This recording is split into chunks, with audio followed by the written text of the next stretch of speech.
capítulo 3.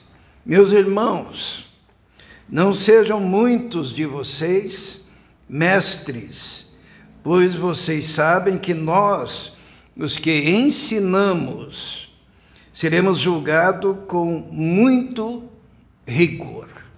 Tá bom? Eu vou ler novamente. Meus irmãos, não sejam muitos de vocês mestres, pois vocês sabem que nós, os que ensinamos, seremos julgados com muito rigor. Amém? Vamos orar. Pedimos a Deus, neste momento, a iluminação, Senhor, do Teu Espírito, para que possamos compreender, Senhor, a Tua palavra. Fala conosco neste momento, em nome de Jesus, nós te pedimos. Amém. Os irmãos podem se assentar. Qual o tema que aparece aqui já nesse capítulo 3, no versículo 1, já diz qual que é o tema desse capítulo. Qual que é? É o ensino, é a pregação, né? É o ensino da palavra. E a advertência de Tiago é esta: não queira ser professor, não queira ser mestre, não queira sair por aí ensinando o povo. Tá? É isso, basicamente. Por quê? Porque quem se coloca na posição de professor, de mestre, ele receberá um mais duro juízo, né? Aqui na minha versão está: seremos julgados com mais rigor, né? Porque o ensino, e aqui está se referindo ao ministério, aqui está se referindo ao ensino da palavra de Deus. E a advertência, não é assim, todo mundo saia para ensinar. É isso que está dizendo?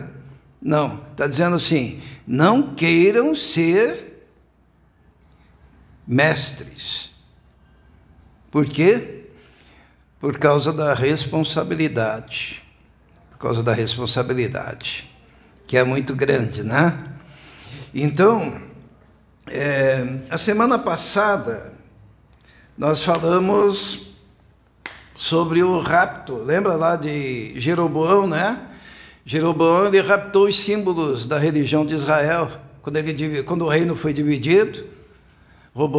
Jeroboão ficou com 10 tribos, e Roboão ficou com 2, só que Jeroboão pegou todos os símbolos, daí criou o seu próprio sacerdócio, criou a sua própria, imitando aquilo que havia sido revelado, e ele raptou a religião de Israel, tanto que o povo, as 10 tribos, me perguntaram essa semana o que aconteceu com eles. Essas 10 tribos que ficaram com Roboão, ou melhor, com Jeroboão, né? Porque 2 tribos ficaram com Roboão, filho de Salomão, e 10 ficaram com Jeroboão, que imitou a religião de Israel. Era tudo falso lá, os profetas, os sacerdotes, os lugares de adoração, os sacrifícios, tinha tudo, mas faltava o quê? Faltava Deus. Jeroboão não queria Deus, ele queria a religião. Tá? Então, me perguntaram assim: mas o que aconteceu com essas 10 tribos? Vieram os inimigos, os assírios, né? A capital da Síria, na época, a Síria, né? Capital da Síria, Nínive, né? Então, os assírios vieram e levaram em cativeiro as 10 tribos. Levaram para a Síria. E nunca mais voltaram. Tá? Até os dias de hoje. Tanto que de vez em quando se fala das 10 tribos perdidas do povo de Deus, né? Por quê? Porque eles não estavam firmados, né? Agora, e as 2 tribos lá, Judá e Benjamim? Judá, hoje a gente fala de judeus, né? Judeus por quê?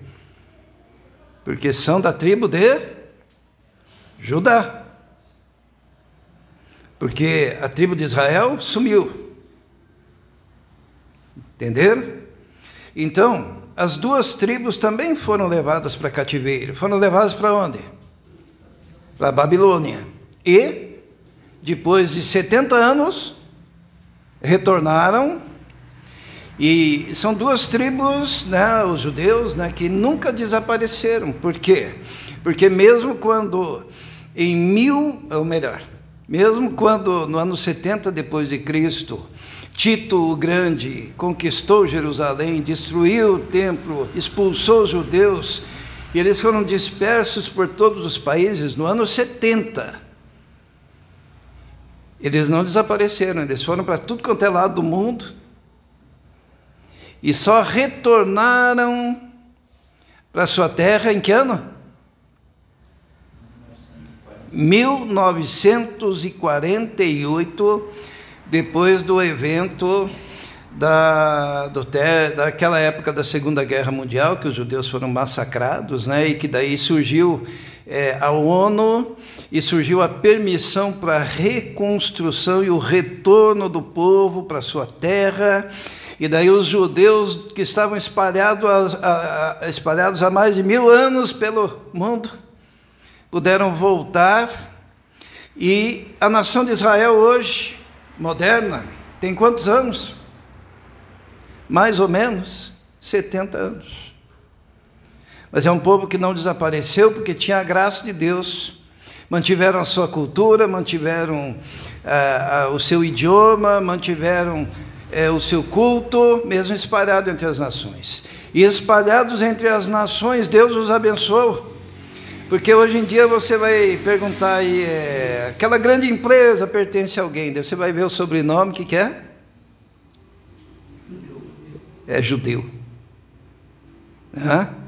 Isso em todos os países do mundo pelos quais eles foram espalhados. E em 1948, um brasileiro chamado Oswaldo Aranha, era o líder, secretário-geral da ONU, né? Foi o primeiro. Ele assinou um papel que dava aos judeus do mundo todo o direito de retornarem para a sua terra. Essas duas tribos. Estão entendendo? As 10 que Jeroboão havia roubado, todos os símbolos, elas não prevaleceram. Por quê? Faltava Deus. Não adianta ter símbolo. Hoje em dia também não adianta você ter símbolo de cristão e não ser cristão de verdade, faltar Deus. Tem culto, tem cântico, tem hino, tem símbolos, carrega a Bíblia debaixo do braço, mas precisa ter Jesus. Senão não vale nada, tá? Senão é fantasia. Mas naquela época, então, eu falei no domingo passado que os símbolos religiosos daquela época foram raptados por Jeroboão e causou esse caos, né? E hoje nós vamos falar de outra coisa que está sendo raptada e quais as consequências disso. Quando a palavra do Senhor é raptada, o que acontece? Nós vamos falar sobre isso. Porque nem todo que diz Senhor, Senhor, está falando a palavra do Senhor. Tá? Hoje nós temos na internet aí para escolher, né? O que tem de nego ensinando, a Bíblia fala, não queira ser mestre, mas você vai lá e procura na internet, aparece até pastor mirim ensinando, né? Esse aí como é que é o meme mesmo? The power, né? A Bíblia diz assim, se você deseja o episcopado, se você deseja ser pastor, você não pode ser o quê? Paulo ensinou o quê? Não pode ser neófito, inexperiente, jovenzinho, novo convertido, não pode ser pastor. Está entendendo? Não neófito, para que não se ensoberbeça e caia no mesmo crime que o diabo cometeu, que é o crime da rebelião. Então, pastor criança é uma aberração, que não teria a menor condição de progredir assim nos púlpitos por aí, se fosse há 20, 30 anos atrás, porque o povo era mais, povo evangélico, era mais inteligente, mais firme na palavra, né? Hoje qualquer mané vai para o púlpito, começa a falar e... Antigamente não. Se observava se era conforme a palavra do Senhor. Por quê? Porque não é para todo mundo ser professor. Não queiram ser mestres. Porque o juízo sobre o mestre que ensina a Bíblia será muito rigoroso. E existem algumas razões. Porque quando alguém que não conhece a Bíblia pega a Bíblia e vai ensinar a Bíblia, o caldo entorna. E o escritor, Tiago, ele explica por quê. Vamos ler novamente. Capítulo 3 diz assim: meus irmãos, não sejam muitos de vocês mestres, pois vocês sabem que nós, os que ensinamos, seremos julgados com maior rigor. Todos tropeçamos em muitas coisas. Se alguém não tropeça no falar, tal homem é perfeito, sendo capaz de refrear e dominar todo o seu corpo. Daí ele começa a dizer assim, as consequências quando alguém ensina errado. Vamos ver? Versículo 3. Quando colocamos freios na boca dos cavalos, para que eles nos obedeçam, podemos controlar o animal todo. A primeira coisa que o ensinador tem a capacidade de fazer, e se ele for falso, é controlar o povo assim como um cavaleiro controla um cavalo. É isso que está sendo dito, tá? Porque ele diz assim, olha, assim como nós colocamos freios na boca do cavalo, e colocando isso ao controle da sua direção, controle do seu corpo, sabe, um cavalo tem a força de quantos homens, vocês sabem? Eu preguei sobre isso no retiro, né? Quando o profeta Jeremias estava lá chorando, resmungando, e Deus fala para ele, você está competindo com homens e está desse jeito, imagine o dia que você tiver que competir com cavalos. Porque um cavalo tem a força de 18 homens. E você coloca um freio na boca do cavalo e controla ele. Vai para a direita, vai para a esquerda, vai para frente, para.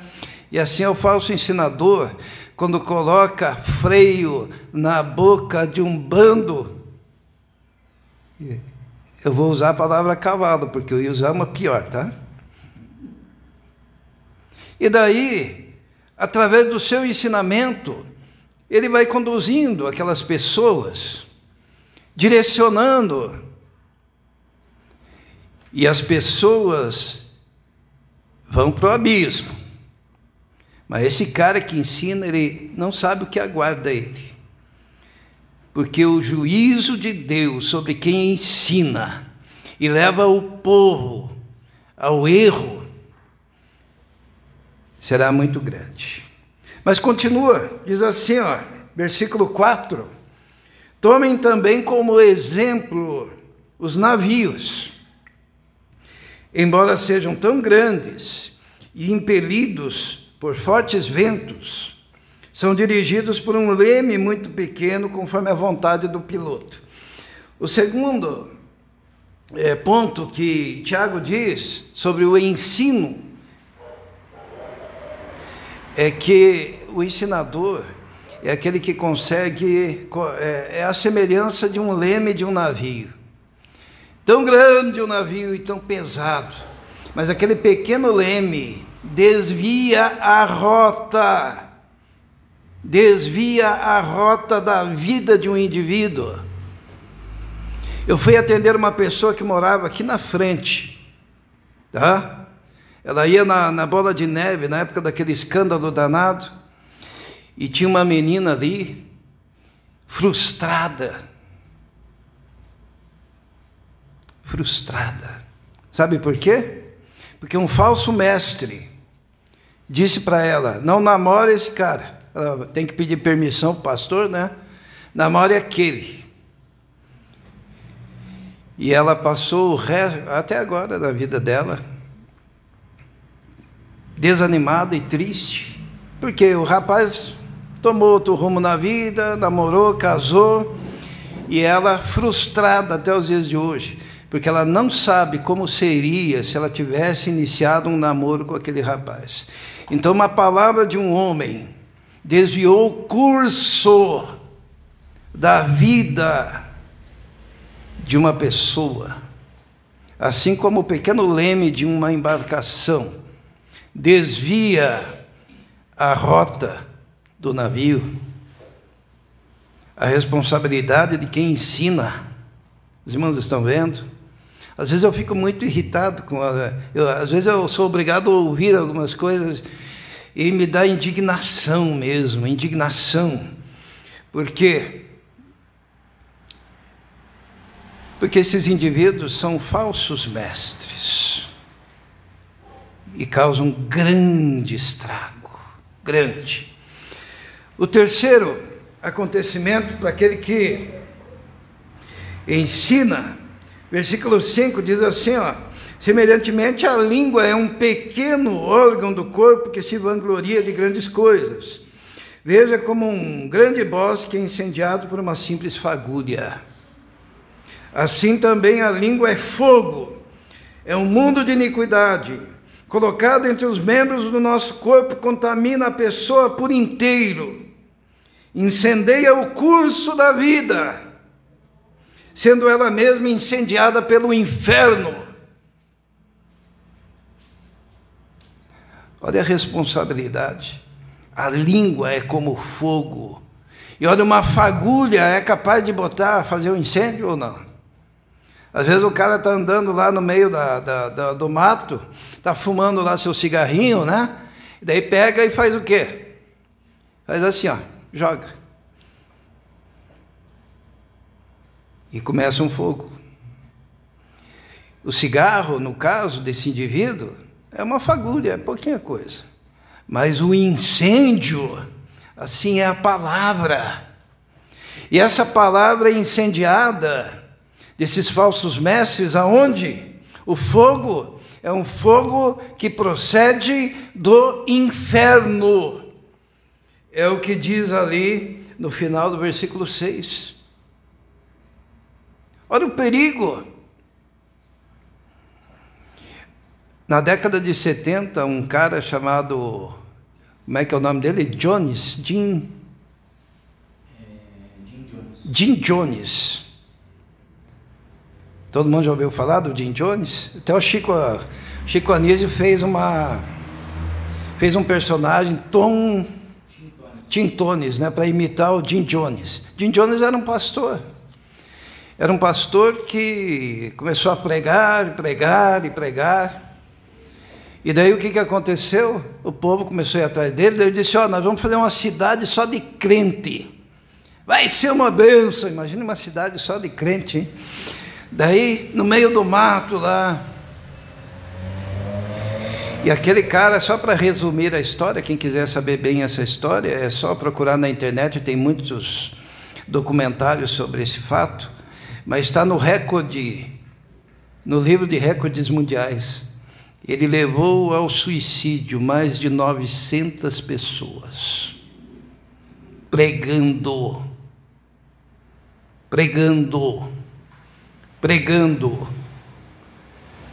Imagine o juízo sobre a cabeça desse reverendo. Por quê? Porque essa palavra de alguém que quer ensinar e não foi chamado é como um leme que desvia uma grande embarcação, é como um freio colocado na boca de um cavalo, é como uma fagulha que tem o início do seu foguinho, sabe aonde? No próprio inferno, para incendiar. Tem pessoas que falam, mas pastor, você fala muito para tomar cuidado. Eu falo porque eu sei do perigo. A responsabilidade de quem usa a língua para ensinar. Daí o pessoal pega esse texto e fica falando, é fofoca, né? Quando a pessoa faz uma fofoquinha e não sei o quê. É evidente que a fofoca também é um mal terrível, mas aqui está falando de mestre, professor, pregador, aquele que ensina.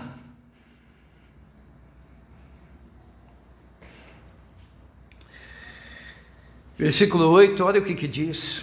A língua, porém, ninguém consegue domar, é um mal incontrolável, cheio de veneno mortífero. Não sei se alguém aqui já lidou com serpentes, né? Porque a mordida de uma coral verdadeira, corra para o médico. É obrigatório no Brasil, em todo lugar, ter um centro onde tenha o antídoto, né? Para que a pessoa chegue lá. E a jararaca é a cobra que mais causa acidentes no Brasil, né? Um veneno terrível. Só que Tiago está dizendo aqui que o falso mestre está injetando o quê? Veneno. E a morte pode ser física, sim, mas ela é principalmente morte espiritual. Por isso é uma responsabilidade muito grande.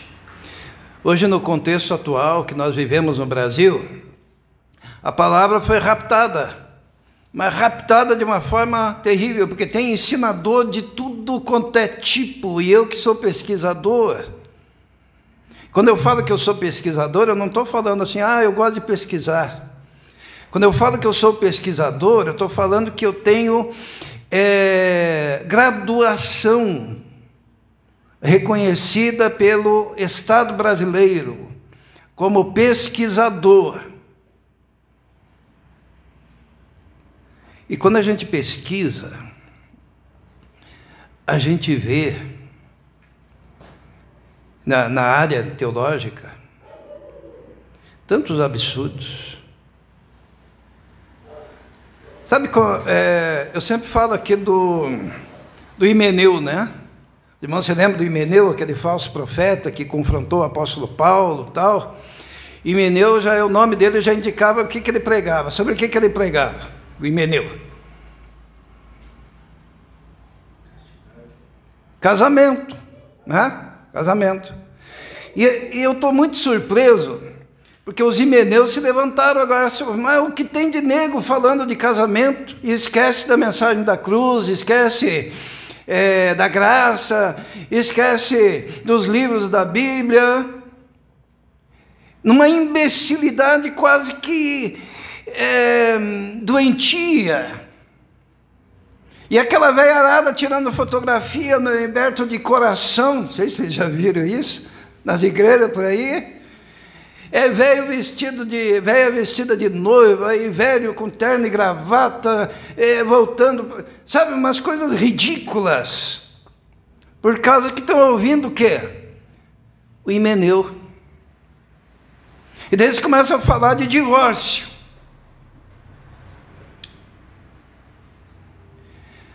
Aonde tem a palavra divórcio dentro da Bíblia?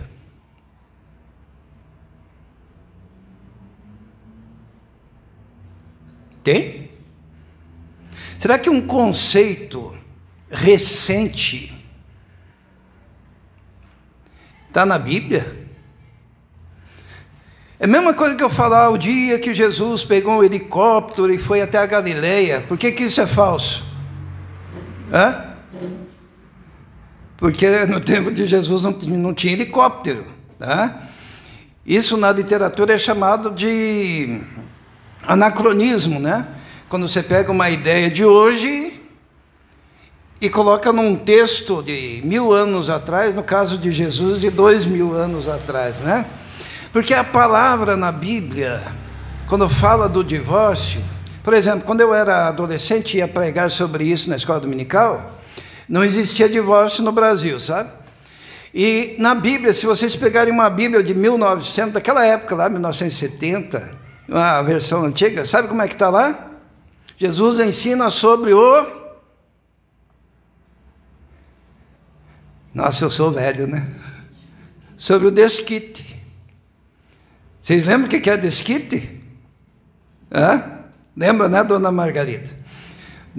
Há muito tempo atrás não falava em divórcio, falava o desquitado, a desquitada, né?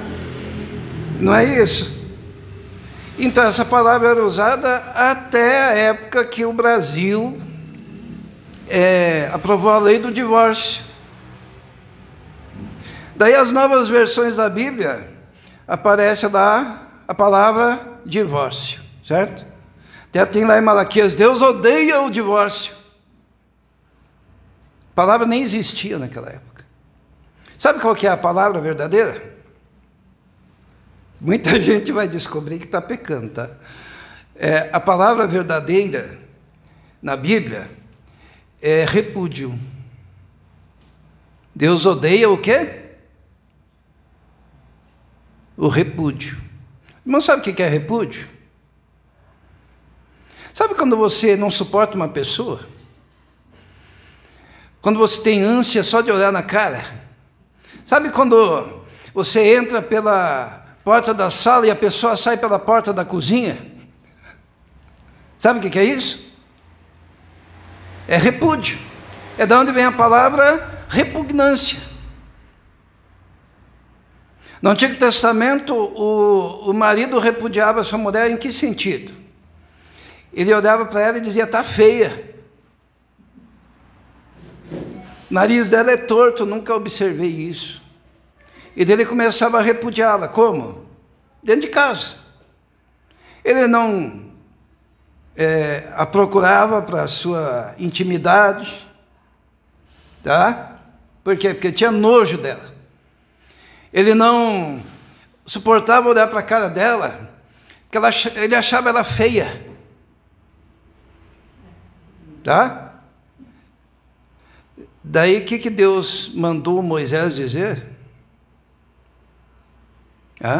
Se você sente repugnância, se você repudia, se você tem nojo, dê uma carta e libera essa pessoa. Moisés mandou isso, pela palavra de Deus. Porque é muito melhor você ter uma carta de repúdio, a mulher, no caso, no Antigo Testamento, do que você viver junto com alguém que tem nojo de você. Estão entendendo o que é a palavra repúdio? E quando Deus diz assim que odiava o repúdio, lá em Malaquias, é porque no Antigo Testamento Deus era a figura de Deus era como se ele fosse o marido e Israel fosse a esposa. Certo? Só que o povo de Israel começou a adorar ídolos e repugnar a Deus e ter nojo de Deus. Daí Deus fala assim, o Senhor abomina o repúdio. Me diga uma coisa, quem aqui gosta de que as pessoas tenham nojo de você? Alguém gosta? Alguém gosta quando toda vez que você passa, a pessoa vire a cara ou dê uma cuspida no chão e faça a cara de náusea? Alguém gosta? Deus também não gosta quando nós fazemos isso com Ele. Por isso Ele odeia o repúdio.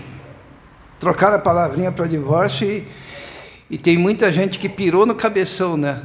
Achando que a palavrinha é essa. Mas Deus, daí quando perguntam para Jesus, é lícito ter repugnância, ter repúdio, ter nojo, por qualquer motivo?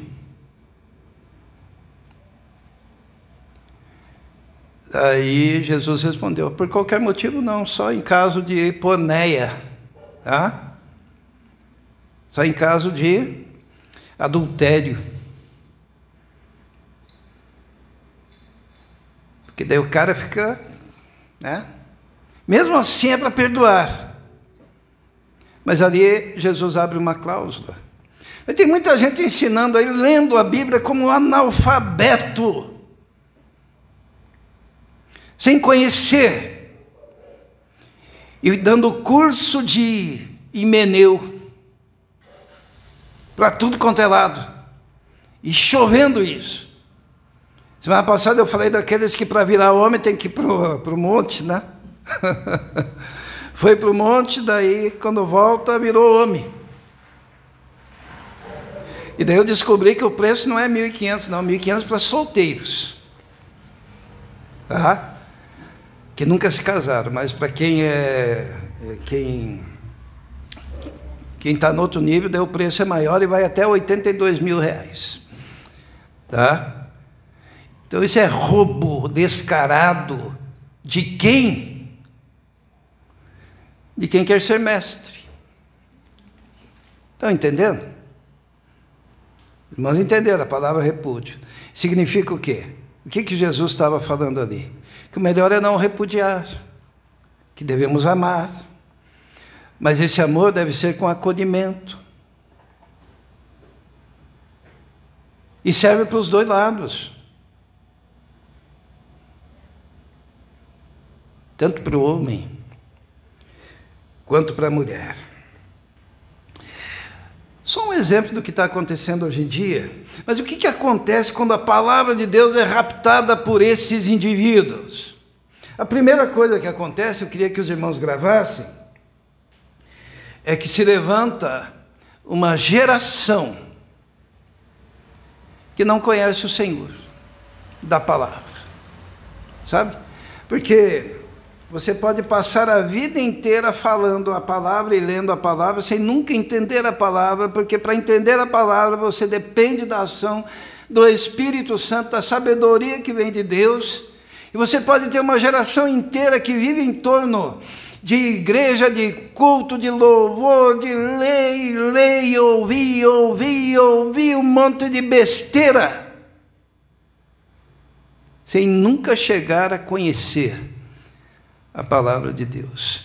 Primeira coisa que acontece por causa desse rapto da palavra de Deus, nós vamos ler agora lá em Juízes, no capítulo 2.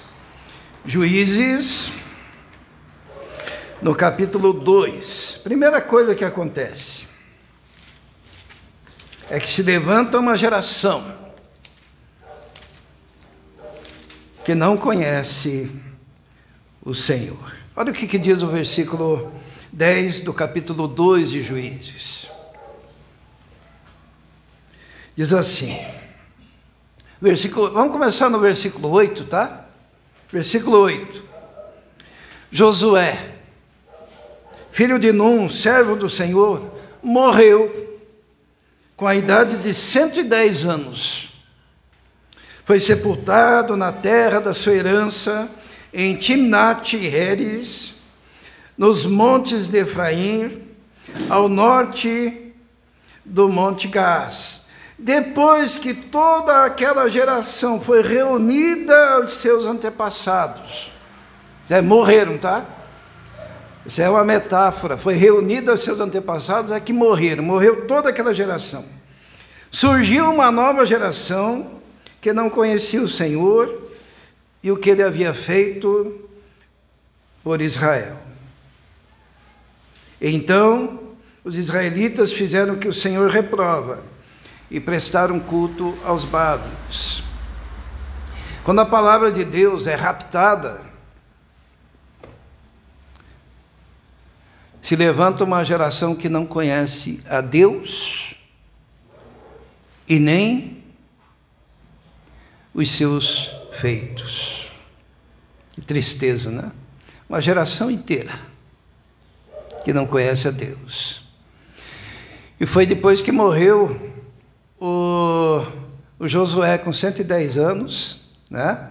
Porque a palavra de Deus diz assim que enquanto Josué estava vivo,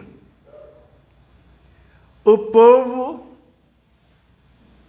servia a Deus. Vamos ler ali o versículo 7 do capítulo 2. O povo prestou culto ao Senhor durante toda a vida de Josué e dos líderes que sobreviveram a Josué, e que tinham visto todos os grandes feitos do Senhor em favor de Josué. Daí Josué morreu, aqueles líderes morreram e uma nova geração se levantou, uma geração que não conhecia o Senhor. De quem que é a fada, alguém sabe? De quem? Da geração que não ensinou, né? Porque existe uma responsabilidade muito grande de uma geração transmitir a outra geração a palavra do Senhor, os feitos do Senhor, tá? A semana passada eu falei, quando morreu Salomão, é que deu toda aquela confusão lá, né?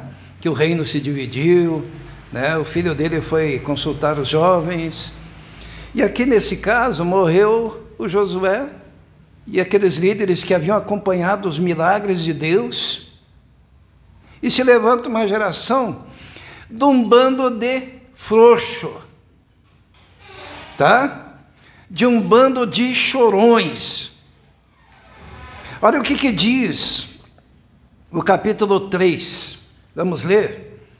O capítulo 3, versículo 1. A nova geração, como é que era?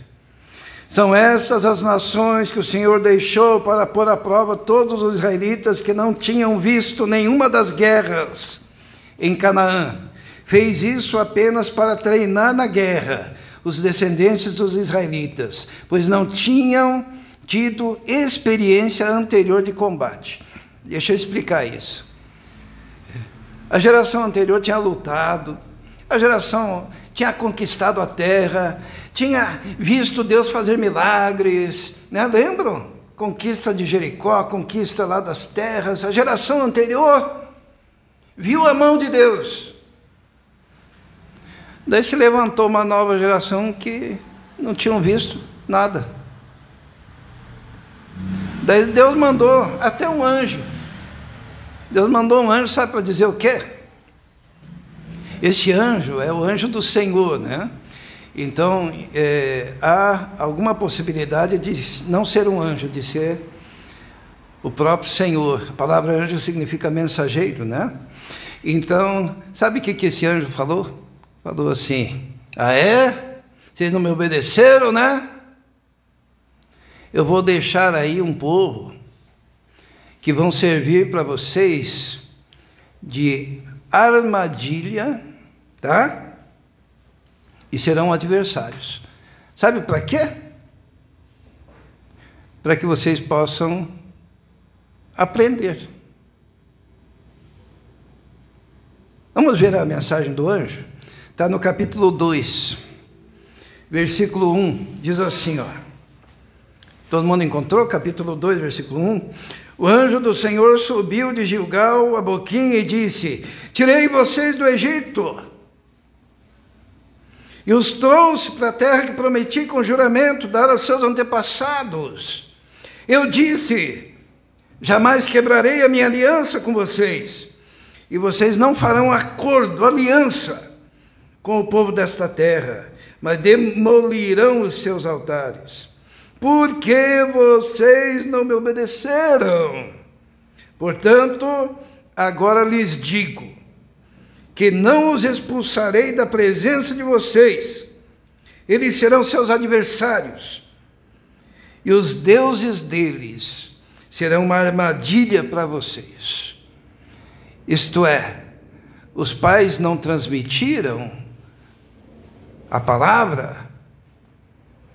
Vocês vão ter que aprender, sabe como?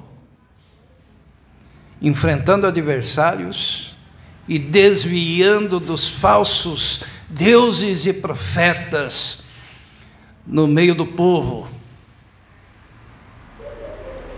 Porque ou aprende por bem,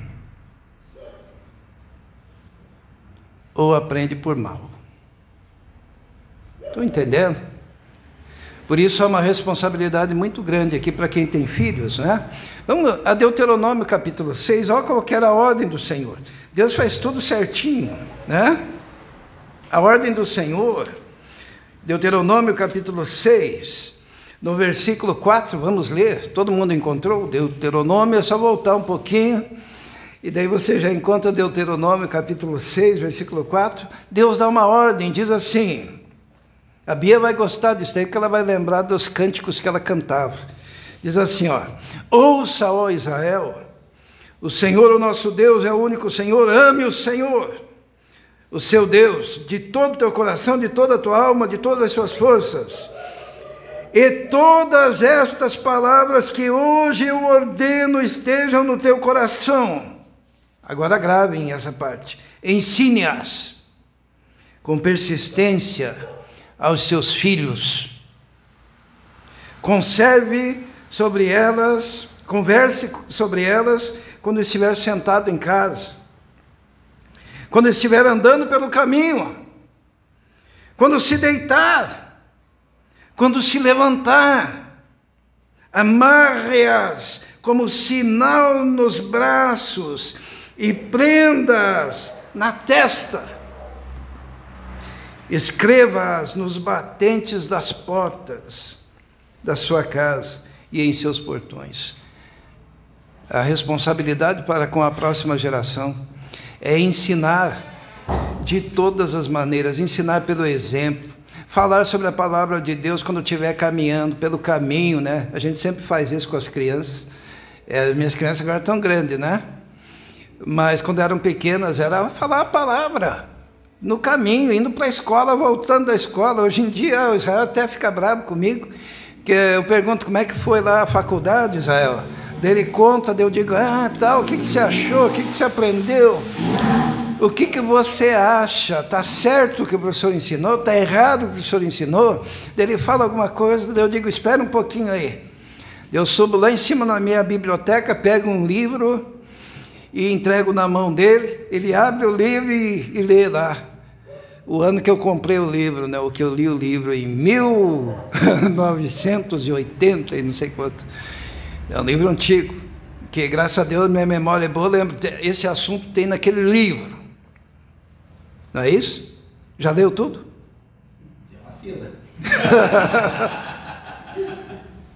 Quando a gente anda por aí, o ensino é no dia a dia.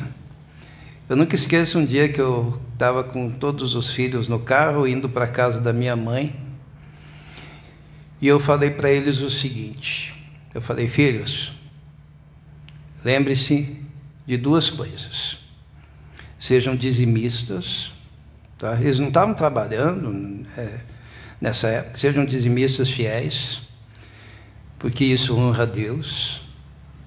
E a segunda coisa, se um de vocês, eu não sei se vocês vão lembrar disso, se um de vocês progredir mais do que os outros, nunca deixe os seus irmãos para trás. Quem tiver melhor ajuda quem tiver com mais lutas. Que ele é levantado, e ele melhora, daí o outro precisa, levanta aquele. Para que todos estejam amparados. Você lembra disso? Israel lembra. Só Israel. Acho que elas eram pequenas, e Mateus nem. Então, indo para a casa da dona Margarida. Mas fora isso, era a palavra. Está escrito assim, está dito assim, está falado assim, na Bíblia está assim, o amor, a unidade. Volta e meia eu converso com a Rebeca sobre a Bíblia, daí a Rebeca está conversando com o professor sobre teologia. Verdade ou mentira? Com quantos professores você já conversou sobre teologia? Professores ateus? Andando pelo caminho, ao deitar, ao se levantar, colocar nos umbrais das portas, colocar na sua testa a palavra do Senhor. E a gente cantava com eles, E andando pelo caminho, lembra? Desde pequenininhos. Por quê? Porque senão se levanta uma geração porque não conhece o Senhor, e essa geração vai sofrer. Temo pelo Brasil, que tem, apesar de ter 500 mil pregadores na internet, é uma geração que já não conhece o Senhor. Por quê? Porque vão atrás de pregadores que ensinam o ego, que ensinam a prosperidade, como se dar bem, mas não te ensinam que é a Ele a glória.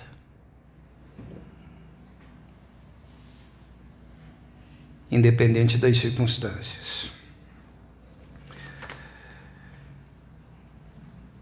Então, os falsos ensinadores produzem uma geração que não conhece o Senhor, produzem uma geração que vai viver entre inimigos e armadilhas, como nós lemos.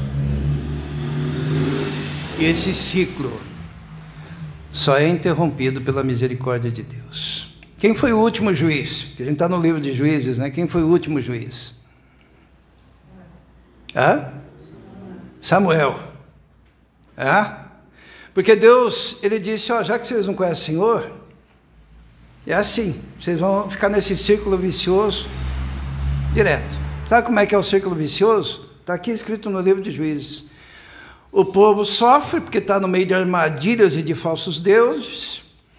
O povo sofre, clama, porque a coisa fica ruim. Deus ouve, levanta um juiz, um líder. O líder liberta o povo. Enquanto o líder está vivo, o povo vai bem. Morre o líder, o povo cai de novo. Sofre, chora, clama. Daí Deus ouve, daí Deus levanta um juiz, daí o povo volta, enquanto aquele juiz está vivo, o povo melhora, o juiz morre, daí o povo cai de novo. E é assim o livro de Juízes, tá? Você lê o livro inteiro, é isso, é o resumo. Porque se levantou uma geração que não conhecia o Senhor, que passou para outra geração que não conhecia o Senhor, e o ciclo foi interrompido só quando nasceu um cara. Como é que é o nome dele? Samuel. Então, para nós encerrarmos, vamos abrir lá em 1 Samuel.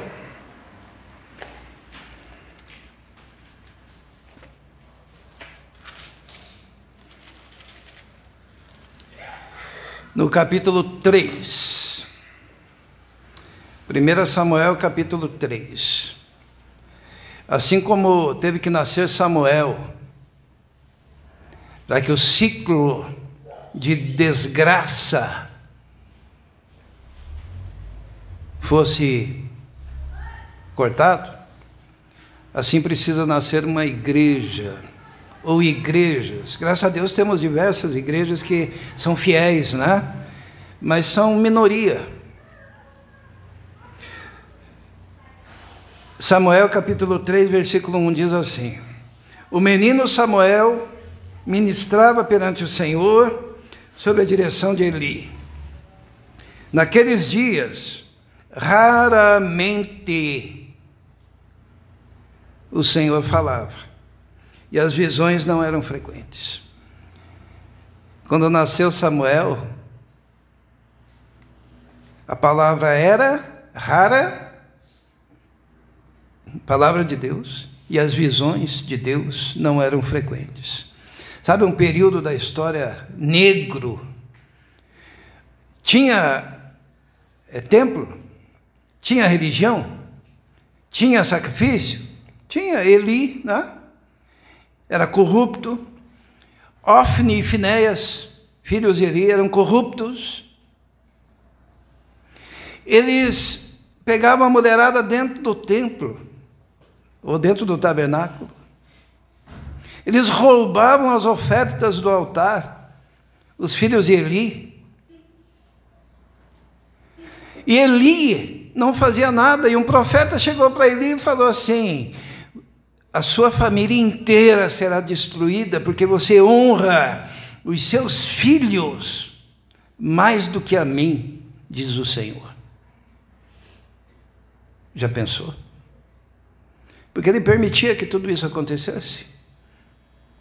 Mas daí nasceu Samuel, num tempo que a palavra era rara e as visões não eram frequentes.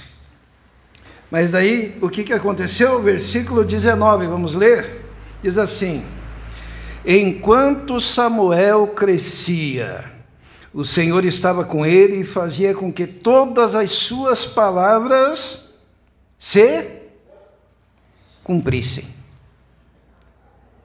Estão entendendo? Precisa, Samuel, levanta, Samuel, tem um monte de Samuel aqui, para que a palavra volte.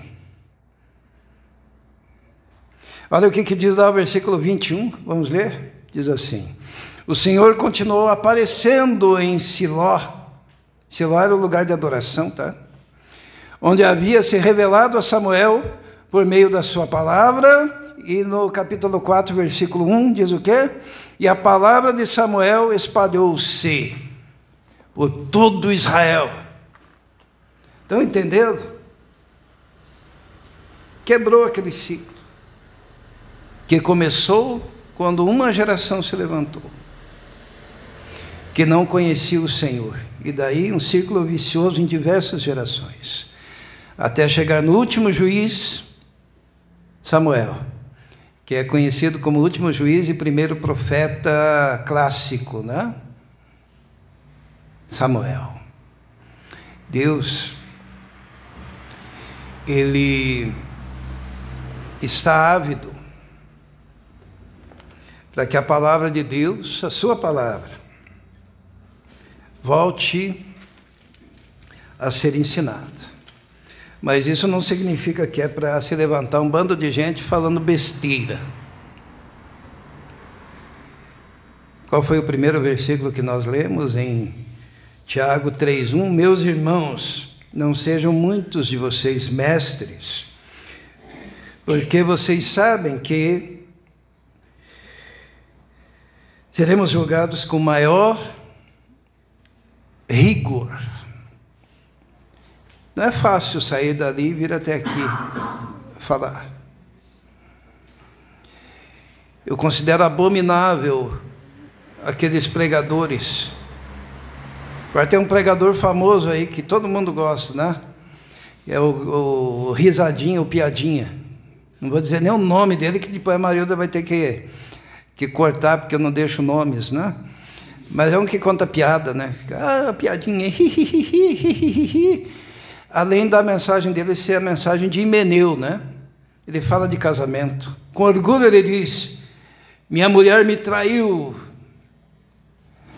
3 ou 4 vezes, não sei quantas vezes que foi, expondo ela, a câmera colocada na cara dela. Mas eu o perdoei, eu a perdoei. Tá bom, fez bem em ter perdoado. Mas vai fazer isso com a mulher?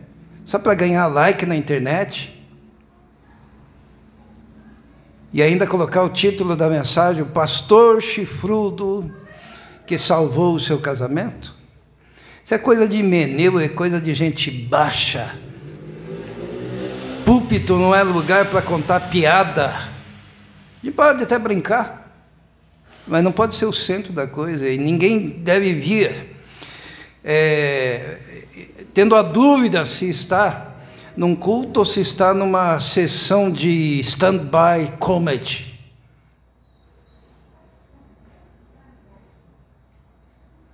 O homem de Deus diz: assim diz o Senhor. Porque quem quer falar a palavra de Deus, abra lá em 1 Pedro, no capítulo 4. Versículo 11. Eu gosto mais da tradução antiga, mas essa também dá. 4:11 diz assim: se alguém fala, faça-o como quem transmite a palavra de Deus. Nas traduções mais antigas, que eu mais gosto, diz assim: se alguém fala, fale como transmitindo os oráculos de Deus. Tem alguma tradução assim aí? Oráculos de Deus. Sabe o que é oráculos de Deus? É a palavra de Deus, é a boca de Deus. Se alguém fale como boca de Deus, como oráculo de Deus, com todo respeito e reverência. Se alguém fala, faça-o como quem transmite a palavra de Deus. 1 Pedro 4:11. Amém? Vamos orar. Senhor, muito obrigado, porque podemos, ó Deus, estar em torno da palavra na hora que cantamos, na hora que oramos, no nosso dia a dia, nas conversas que temos com os nossos filhos, andando pelo caminho, deitando, levantando. Podemos estudar, ouvir, buscar a sabedoria que procede de Ti. Te peço a Deus que o Senhor nos conceda isso e que um grande avivamento da palavra, Senhor, possa se levantar nesse nosso país, ó Deus. Nós te pedimos isso. Abençoe o Teu povo, ó Deus, que ama a Tua palavra. Guarda-os, protege-os, ó Deus, dos falsos mestres. Nós te pedimos isso. Em nome de Jesus. Amém.